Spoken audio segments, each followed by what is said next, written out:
Sudah tahu haram, dikerjakan. Itu yang jadi masalah. Zina tahu haram, dikerjakan juga. Mabuk sudah tahu dilarang, dikerjakan juga. Assalamualaikum warahmatullahi wabarakatuh.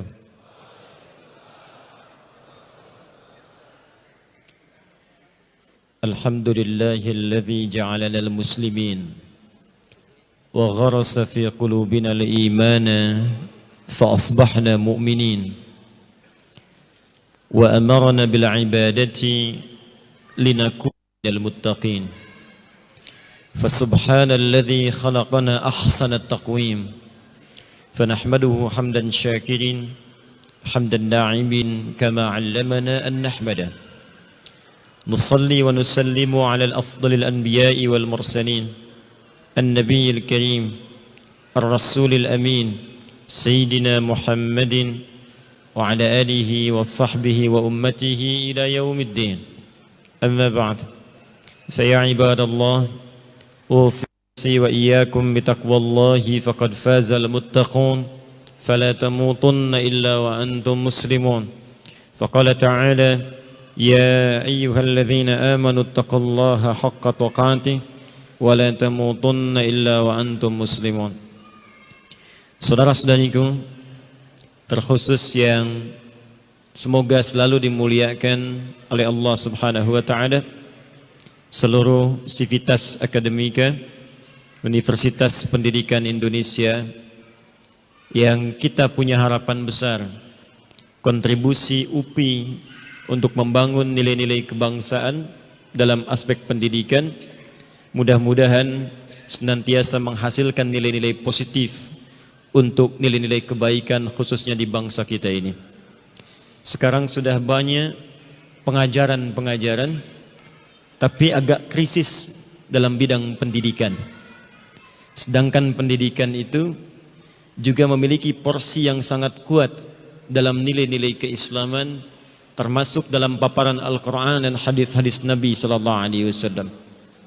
Pendidikan juga bagian dari aspek yang penting diamanahkan oleh undang-undang kita, sehingga dengan itu melahirkan anak-anak bangsa yang cerdas, yang bisa membangun dan memakmurkan negeri di masa yang akan datang. Karena itu malam hari ini ta'lim kita pun insyaallah senafas dengan amanah Al-Quran dan sunnah Rasulullah SAW, bagian dari menjalankan amanat undang-undang kita. Dan mudah-mudahan dengan pendidikan di malam ini dan pengajaran ta'lim di malam ini, insyaallah bisa membawa kemakmuran di negeri kita dan ridha Allah Subhanahu wa taala, sehingga bisa menjadi baldatun thayyibatun wa rabbun ghafur insyaallah. Malam ini kita akan membahas satu aspek yang sangat penting yang diurai dalam Al-Quran, kemudian didetilkan dalam sunnah Rasulullah SAW. Aspek ini akan terkait erat, bukan sekedar bagian dari aktivitas kehidupan kita, tapi juga akan terkait berkelindan dengan misi yang kita bawa saat hidup di dunia sampai kembali pulang menghadap kepada Allah Subhanahu wa taala.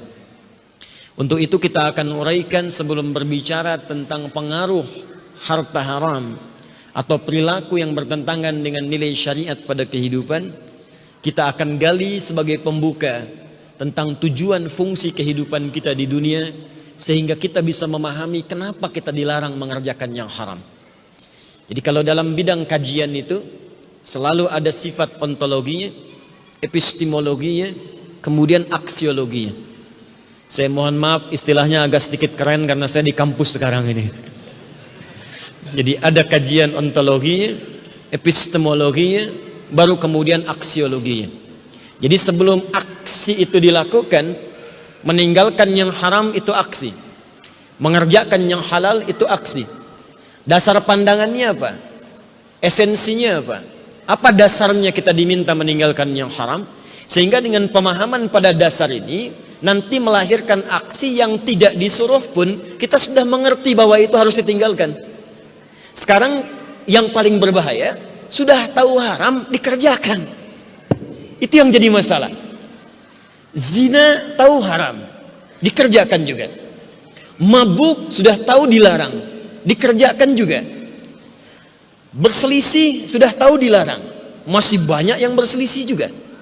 Gosip bahkan disebutkan resikonya itu bisa dihukum memakan daging saudaranya dalam bentuk bangkai, bahkan dibikin acara.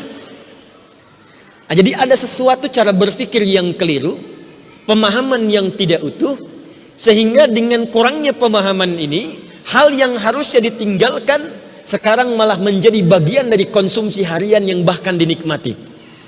Dulu orang berzina masih takut dan sembunyi-sembunyi.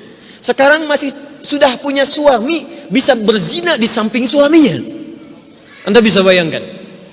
Dulu orang mabuk sembunyi-sembunyi. Sekarang orang mabuk bisa ngajak orang lain. Ada sesuatu yang kemudian berdampak pada pemahaman ini sehingga melahirkan aksi yang keliru dan berdampak buruk bagi lingkungan tempat kita hadir dan berkehidupan. Karena itu kita bahas dulu pemahaman esensi asal mula tujuan hidup kita. Di situ kita akan jelaskan kenapa ini dibolehkan, kenapa ini dilarang. Kalau sudah paham dampak dan sebab akibatnya, mudah-mudahan kita bisa meninggalkan yang haram dan memperbanyak mengerjakan yang dihalalkan oleh Allah Subhanahu wa taala dan Rasulnya insyaallah. Baik, kita mulai dengan Quran surah ke-2 Al-Baqarah ayat ke-30. Paling kiri sebelah atas di mushaf. Wa idh qala rabbuka lil malaika inni ja'ilun fil ardi khalifah.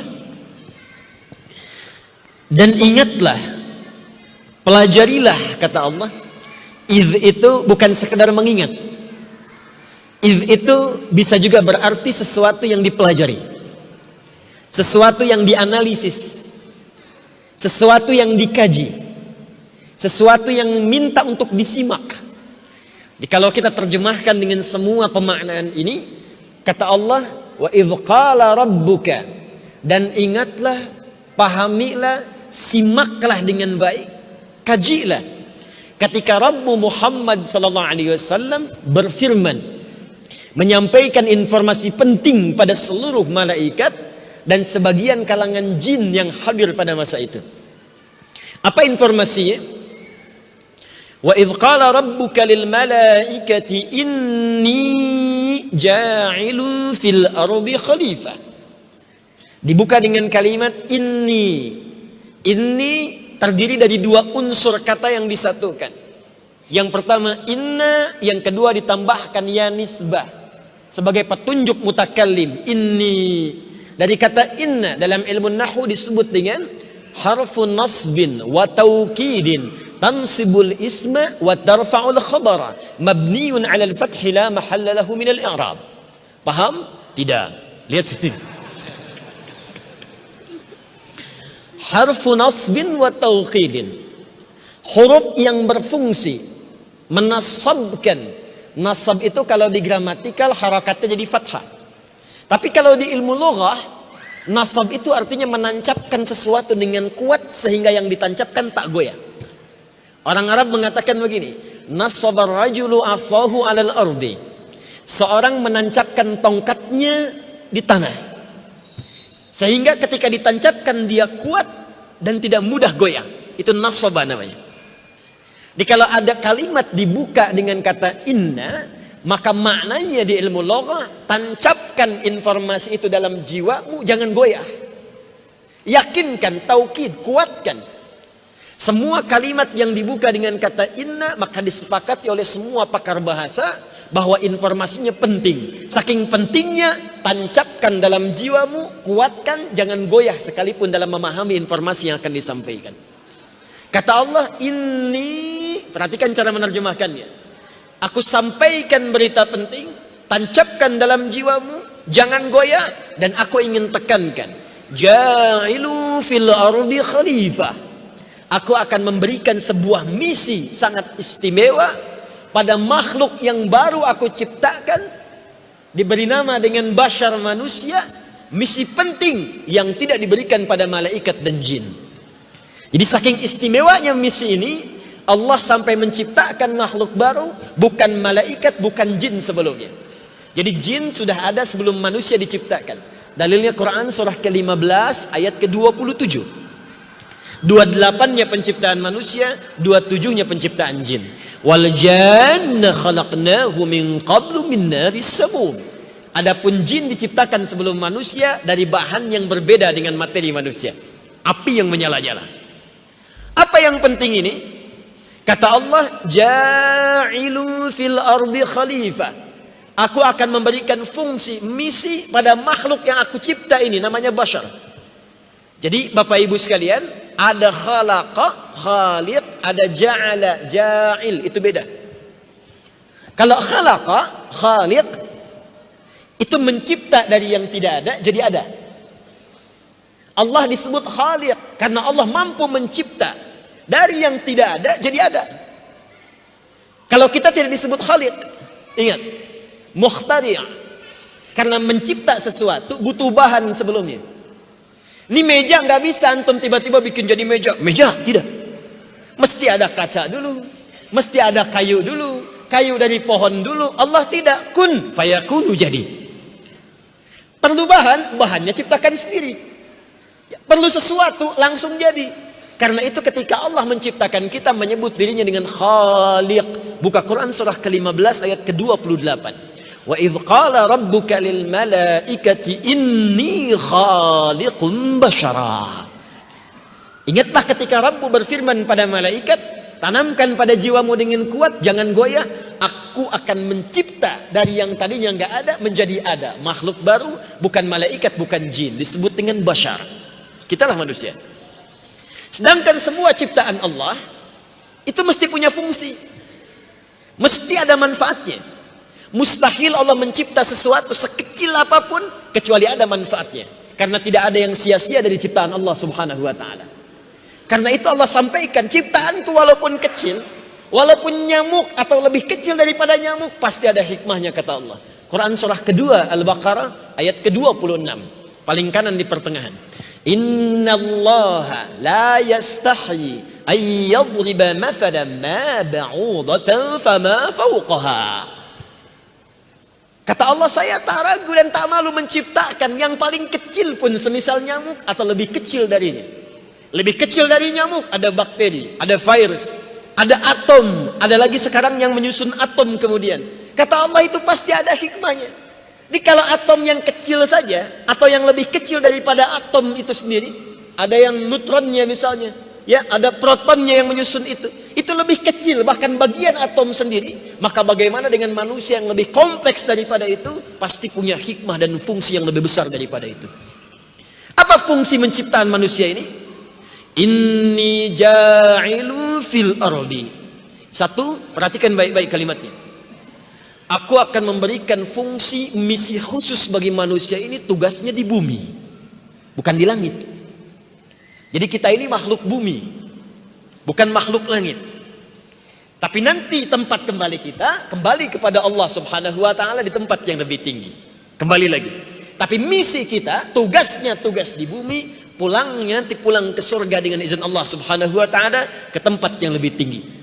Karena itu saat kita berpulang, kalimatnya dirubah oleh Allah, bukan ardun lagi. Ya, Quran surah kedua Al-Baqarah ayat ke-25. Wa basyiril ladzina amanu wa 'amilus salihati anna lahum jannatin tajri min tahtihal anhar. Berikan kabar gembira pada orang-orang beriman yang nanti menuntaskan misi sempurna ketika di bumi dengan menenun amal-amal saleh. Tempat pulangnya aku siapkan di beragam surga yang nanti bisa mereka pilih. Karena itu kalimat surganya di ayat ini beragam bentuknya, jamaah. Nanti ada 8 jenis yang bisa kita pilih. Dalam memilih itu, nanti misi kita di bumi lah yang menghasilkan bekal-bekal yang sesuai dengan surga nanti yang ingin kita tempati dengan izin Allah subhanahu wa ta'ala. Baik, apa misinya? Perhatikan baik-baik. Khalifah. Khalifah. Apa itu khalifah? Khalifah setidaknya memiliki 2 arti. Satu, saya coba tuliskan sedikit supaya mudah memvisualisasikannya. Ini belakang agak gelap, bisa kelihatan ini? Bisa, luar biasa. Belum saya tulis sudah kelihatan. Khalifah sejati itu. Cuman di UPI, udah gelap bisa kelihatan, yang terang aja nggak nampak gitu ya. Masya Allah. Khalifah. Ya. Setidaknya memiliki dua arti yang utama. Satu, khalifah berasal dari kata khalafa yakhlifu khalifatan. Hal yang saling menggantikan. Sesuatu yang saling melengkapi. Dari kata khalafa. Khalafa ba'duhum ba'da. Maka orang-orang itu akan saling menggantikan satu dengan yang lainnya. Kenapa misi kita disebutkan saat turun ke bumi ini? Sebagai seorang khalifah, Allah memberikan pesan kepada kita bahwa semua manusia saat menjalani misi itu disebut dengan khalifah karena akan saling menggantikan satu dengan yang lainnya. Ini bagian pertama. Jadi nggak ada yang hidup abadi. Mohon izin, Allah ingin menekankan ketika engkau diturunkan Adam, termasuk anak cucumu kata Allah, maka tidak ada yang akan abadi hidup di bumi. Semua akan saling menggantikan. Bapak meninggal, ganti oleh anak. Anak meninggal, ganti oleh cucu. Karena itu nanti ada turunan-turunan keterangan dalam Al-Quran, supaya semua keluarga yang menjalani kehidupan itu, memberikan bekal-bekal pendidikan dan yang kuat kepada generasi-generasi setelahnya, supaya dia mampu menghadapi tantangan di masa depan. Turun Quran surah keempat ayat 9 misalnya. وَلْيَخْشَى الَّذِينَ لَوْ تَرَكُوا مِنْ خَلْفِهِمْ ذُرِّيَّةً ضِعَافًا خَافُوا عَلَيْهِمْ فَلْيَتَّقُوا اللَّهَ وَلْيَقُولُوا قَوْلًا سَدِيدًا. Fokus. Dan hendaklah setiap keluarga, orang tuanya mesti khawatir kalau meninggalkan anak keturunan, lemah dia. Lemah iman, lemah pendidikan, lemah ilmu. Kenapa? Karena dia akan menghadapi tantangan di masa depan yang lebih kuat dibandingkan dengan tantangan orang tuanya saat dia hidup. Itu amanah Quran, Pak, Bu. Makanya anak-anak nih, mahasiswa sekarang yang hadir saat ini, saya sarankan belajar lebih serius. Inovasi lebih kuat, sebab tantangan kita di masa depan, tantangan Anda nanti, itu lebih daripada sekarang. Pekerjaan bupati di masa lalu, sekarang jadi tugasnya lurah. Levelnya naik. Makanya dalam Al-Quran diisyaratkan, ini teorinya begini, contohnya begini, bahkan langsung muncul, langsung konkret, disebutkan bagaimana tipikal membangun kehidupan keluarga dengan turunan konteks ini. Buka Quran surah ketiga. Apa namanya surah ketiga itu? Ali Imran. Apa artinya Ali Imran? Keluarga Imran. Kenapa tidak disebut Ahlu Imran? Kenapa tidak disebut Ailah Imran? Kenapa tidak disebut Usrah Imran? Padahal Usrah keluarga, Ahlun keluarga, Ailah keluarga, tapi di sini disebutkan alun. Kalau disebutkan al, ini berarti keluarga dengan segenap keturunannya atau koleganya tanpa batas. Bisa keturunan ke bawah atau kolega-kolega kerabat dekat-dekat sekitar. Makanya ketika Firaun punya kolega, ada Haman, ada Qarun, maka disebut oleh Al-Quran pun dengan kalimat al. Buka Quran surah kedua Al-Baqarah ayat ke-49. Wa idh najjaynakum min ali fir'auna yasumunakum su'al 'adzab. Pahami, ingatlah, simaklah ketika kami selamatkan umatnya Musa dari kekejaman kolega-kolega Firaun. Dia tidak harus berarti keluarganya langsung, karena dia istrinya Firaun tidak setuju dengan kebijakan-kebijakan Firaun. Kembali kepada Ali Imran, kenapa disebut al? Menunjuk pada keluarga besar keturunan tanpa batas plus koleganya.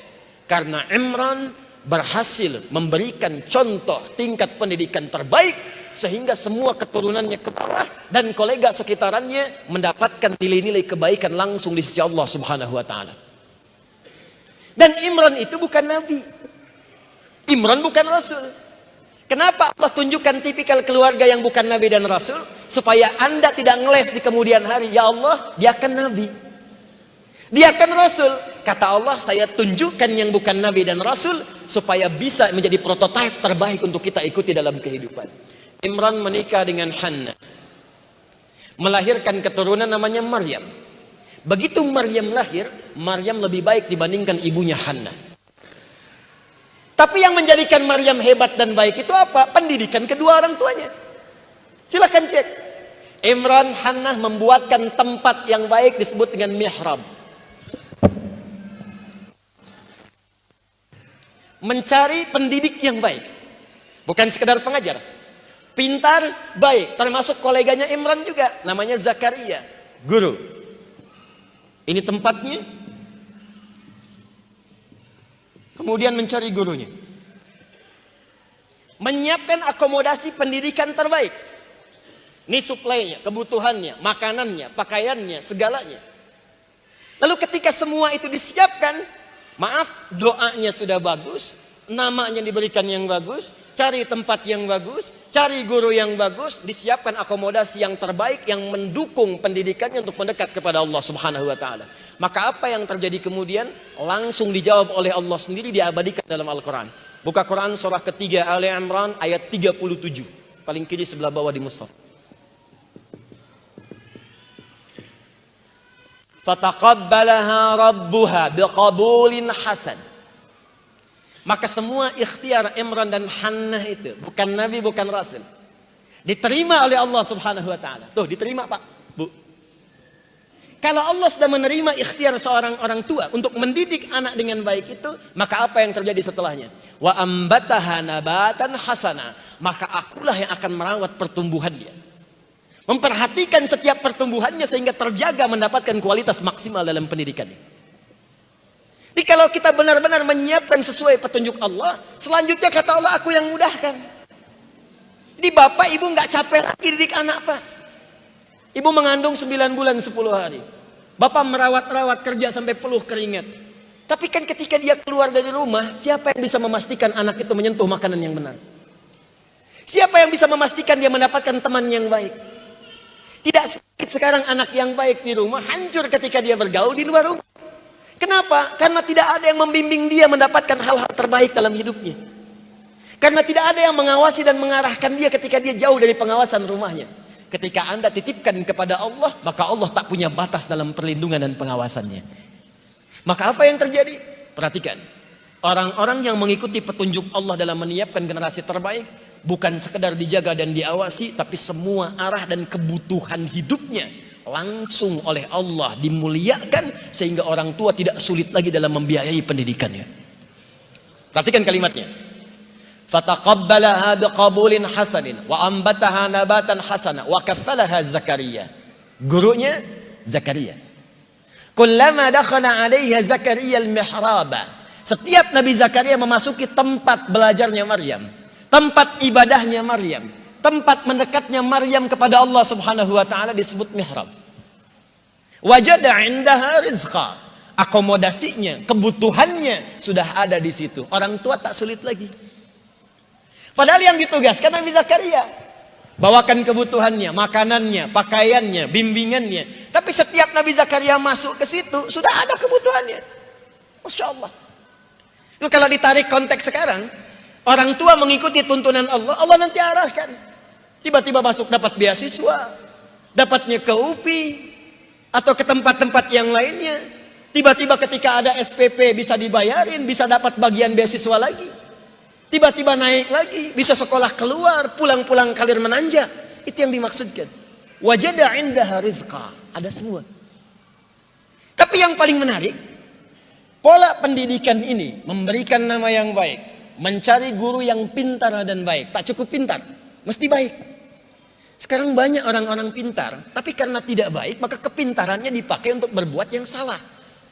Yang soleh hilang, yang salah muncul. Sekarang berapa banyak ahli hukum yang dihukum?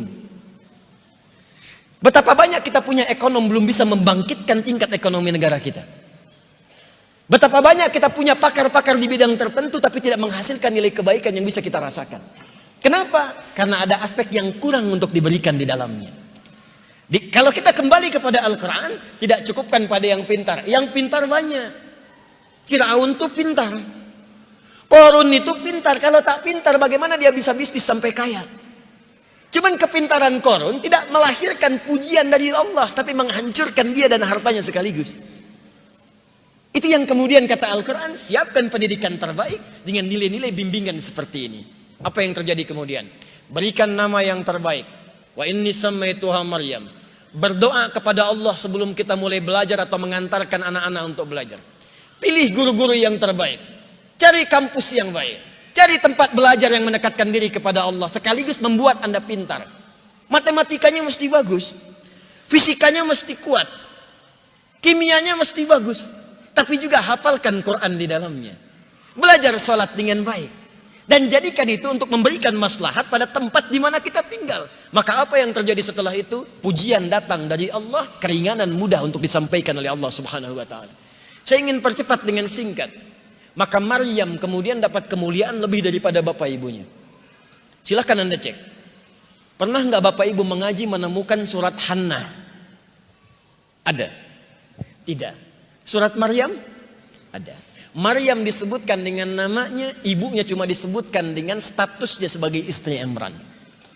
Idh qalat imra'atu Imrana. Quran surah ketiga ayat 35. Istrinya Imran. Maryam dengan namanya. Lihat lagi. Hannah bisa melahirkan Maryam, mengandung melahirkan karena menikah dengan Imran. Maryam, redaksi Qurannya, tak pernah disentuh laki-laki manapun. Bisa mengandung dan melahirkan. Ingat, redaksi Qurannya tak pernah disentuh laki-laki manapun. Kalau mengandung melahirkan tanpa bapak itu banyak. Tapi yang tak pernah disentuh laki-laki manapun cuman Maryam. Itu poinnya. Makanya redaksi Quran itu diksinya itu selalu sesuai. Pas, tepat. Jangan ada yang pernah ngaku-ngaku, saya juga Maryam kok. Maryam binti apa? Binti Asep. Makanya di Quran disebutkan namanya plus bintinya. Wa Maryam ibnata Imran. Anak lebih mulia, lebih unggul dibandingkan orang tuanya. Demikian amanah Quran khalifah. Ya, maaf Pak, kenapa harus lebih baik? Karena tantangan di masa Maryam beda dengan di masa Imran. Bapak boleh sekarang hafal Quran cuma 3 juz. Siapkan anaknya 30 juz. Anda belum hafal hadis, anaknya mesti hafal. Anda sampai SMA, anaknya sampai kuliah. Anda S1, anaknya S3. Kenapa? Karena tantangan dia di masa depan lebih daripada kita sekarang. Itu misi Quran. Siapkan lagi. Ketika Maryam melahirkan Isa, Isa lebih hebat dibanding ibu dan kakek neneknya. Maryam semulia-mulianya, Nabi bukan. Bukan. Rasul bukan. Bukan. Perempuan salihah yang sangat mulia. Tapi ketika mengandung dan melahirkan Isa alaihi salam, lebih mulia dibanding ibu dan kakek neneknya. Isa Nabi, Maryam bukan, Imran bukan. Isa Rasul, Maryam bukan, Hannah bukan. Bahkan yang paling dahsyat, Maryam lahir baru bisa Isa lahir sudah bisa bicara. Inni Abdullah. Kenapa? Karena tantangan Nabi Isa ke depan, tugasnya lebih dahsyat lagi dibandingkan Maryam pada saat itu. Maka itulah ketika kita disebut sebagai khalifah. Itu artinya ada misi-misi besar yang akan saling berganti menjalani itu, maka siapkan generasi kita untuk meneruskan perjuangan di masa depan dengan tantangan yang lebih multi dibandingkan dengan saat kita hidup saat ini. Paham sampai di sini? Ini bagian pertama, mana khalifah. Yang kedua, saya agak cepat. Khalifah juga dari akar yang sama, khalafah bisa berarti sesuatu yang lekat dengan manfaat. Hal yang bermanfaat, yang baik. Juga berarti hal yang mengandung kesuksesan. Sukses. Juga berarti hal yang mengandung kebahagiaan. Banyak maknanya ini. Di bahasa Arab itu satu kalimat tuh bisa luar biasa banyak maknanya. Bahkan ada satu kata dalam bahasa Arab itu yang saat diteliti maknanya lebih daripada 1000. Satu lafaz, satu kata. Ain misalnya, ain. Itu banyak maknanya. Apa ain artinya? Ainun mata. Kalau mata-mata, ain-ain.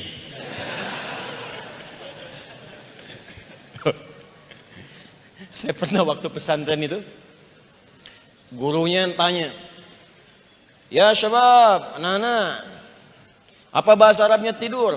Kamu tidur, tanam pak, tanam. Kalau kamu tidur-tiduran, tanam tanaman gitu. Khalifah juga bisa berarti mengandung makna sesuatu yang makmur, sejahtera.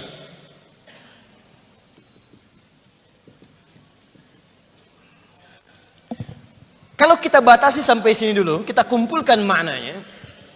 Seakan-akan Allah ingin memberikan isyarat kepada kita. Perhatikan, dahsyatnya misi ini. Sampai Allah menugaskan kita, bukan jin. Jin gak sanggup, Pak. Malaikat gak sanggup. Makanya yang dipilih kita dan diberikan bekal-bekal untuk mewujudkan nilai-nilai dan fungsi dan misi ini. Pertama kata Allah, khalifah, inni ja'ilun fil ardi khalifah. Apa maknanya selain akan saling menggantikan sebagai pesan tadi yang disampaikan saat bagian pertama? Yang kedua, khalifah punya arti sesuatu yang bermanfaat. Sesuatu yang baik. Seakan-akan Allah mengatakan kepada kita, hei, tidaklah aku turunkan engkau di bumi kecuali untuk melahirkan semua aktivitas yang bermanfaat, yang baik-baik. Ayo makmurkan bumi itu, bangun bumi, bikin ini, bikin itu, sukseskan dalam pekerjaanmu, hiduplah dengan bahagia. Makanya ketika Adam pertama diturunkan ke bumi, itu saat turun itu langsung disertakan statement Allah, Adam, turun kamu itu aku berikan pedoman, yang kalau kamu ikuti pedoman membangun misi khalifah itu, aku jamin kata Allah, hidupmu dan semua keturunanmu semuanya akan tenang dan bahagia. Misi kita itu misi bahagia, misi kesuksesan, misi kemakmuran. Buka Quran surah kedua ayat 38. Pelan-pelan ya. Paling kanan sebelah atas. Qul nahbitu minha jami'a. Sekarang Adam, Hawa semua turun ke bumi. Tugas dimulai. Misi akan diawali. Dapat pelatihan di surga sementara. Diberikan kemudian oleh Allah keterangan-keterangannya. Ini yang boleh, ini yang tak boleh. Hati-hati ada makhluk penggoda. Namanya iblis. Saat menggoda disebut dengan setan. Latihannya sudah lengkap. Makanya nanti ketika turun ke bumi sudah tahu. Yang goda nanti setan begini nih. Saat dia menggoda caranya begini, begini, begini. Menjauhinya seperti ini. Ketika siap semuanya turunlah ke bumi. Dan surganya Adam bukan surga yang akan kita tempati nanti. Karena di surga yang akan kita tempati tak ada lagi ujian. Tak ada lagi cobaan. Surganya Adam ada ujian. Ya, Quran surah kedua ayat 35. Wa qulna ya Adam uskun anta wa zawjukal jannah. Wa kula minha ragadan haitsu syi'tuma wa la taqraba. Masih ada ujian. Hadhihi syajarata fatakuna minadh dhalimin. Adam dan Hawa masuk ke surga, silakan. Nikmati semuanya di sana. Cuma jangan dekati pohon yang ini. Masih ada perintah. Masih ada larangan di dalamnya. Surga kita kelak tak ada perintah, tak ada larangan. Jangan pernah berharap mudah-mudahan di surga nanti saya bisa tahajud terlampau soleh. Gak usah. Gak ada perintah, gak ada larangan. Ya. Kalau gitu bisa Ustadz merokok di surga nanti. Ya silahkan, ambil apinya di neraka. Ya. Baik, balik. Nah, ketika turun itu, kalimatnya belum selesai. Silakan lihat kalimatnya. Fa imma ya'tiyannakum minni huda. Adam, Hawa, nanti saat kamu turun ke bumi, aku berikan petunjuk, pedoman jadi khalifah. Ini ada pedomannya, ada petunjuknya. Faman tabi'a hudai. Kalau petunjukku itu untuk membimbing kau jadi khalifah yang baik, engkau ikuti, fala khaufun 'alaihim wala hum yahzanun. Maka aku jamin misimu sebagai khalifah di dunia akan dilangsungkan dengan penuh ketenangan dan kesenangan. La khauf, tidak gelisah. Khafa yakhafu khaufan.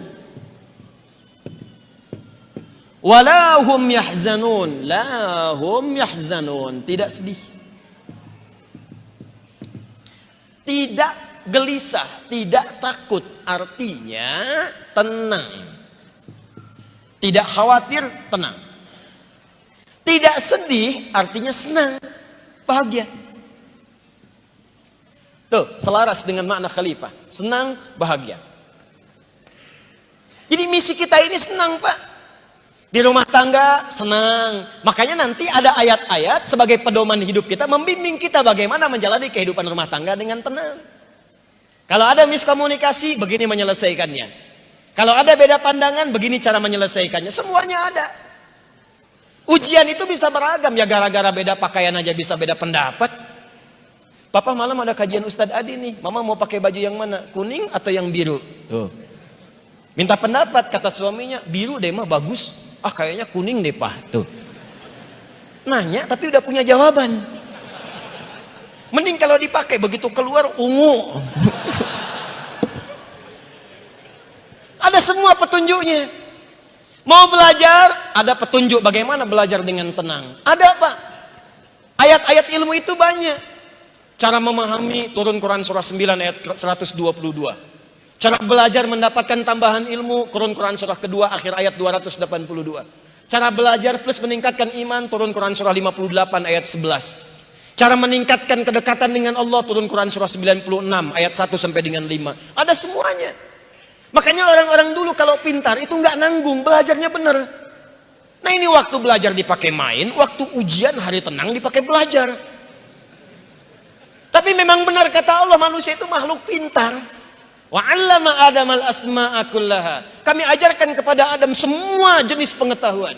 Karena Adam manusia, kita pun manusia. Tapi karena Adam nabi, diajarkan langsung. Karena kita bukan nabi, potensinya dikasih. Di semua manusia itu makhluk pintar, gak ada yang bodoh. Saya sering katakan di institusi pendidikan manapun saya menyampaikan sebuah, baik itu training ataupun yang lainnya, tidak pernah ada murid yang bodoh. Yang ada guru yang kurang kreatif dalam mengajar. Tidak ada murid yang bodoh. Atau memang murid yang tidak pengen belajar. Pintar pak. Saya tinggal, alhamdulillah, pernah di beberapa tempat. Cukup lama di Arab. Orang Indonesia mesti bersyukur. Karena kemampuannya luar biasa. Itu pernah ada orang Afrika sampai kebingungan, pusing datang kepada saya. Karena melihat keunggulan orang Indonesia. Syahadi wallah Indonesian katanya. Syahadi ini orang Indonesia ini luar biasa. Kenapa? Itu teman saya sekelas dengan saya. Mau ujian saya belajar 3 bulan. Besok mau ujian teman saya minjem catatan malam. Habis ujian nilai saya 7,5, nilai dia 8. Saya bilang kamu belum tahu sistem SKS. Sistem kebut. Bukan hanya semalam, kadang-kadang sejam. Cuman karena ilmunya dipakai buat ujian, habis ujian hilang lagi. Itu. Cepat ingat, gampang lupa. Ingat saat ujian, lupa dalam praktek. Ya tahu, ingat kalau korupsi itu dilarang. Cuman saat korupsi, lupa kalau itu salah. Kembali ke sini. Jadi yang pertama kata Allah, ikuti pedoman ini. Kamu akan hidup dengan tenang dan nyaman. La khaufun alaihim wa lahum yahzanun. Ini gambarannya. Yang kedua, kalau pengen tenang dan nyaman, maka jadi khalifah yang baik. Semua kegiatan mesti baik. Semua mesti bermanfaat. Makanya nama pertama yang diberikan kepada kita, yang bersanding dengan penciptaan setelah Bashar itu, namanya Ins. Ins bersanding dengan kalimat penciptaan. Buka Quran surah ke-51 ayat 56. Paling kanan agak sedikit ke atas di mushaf. Quran surah 51 ayat 56. Pencipta disebut Khaliq.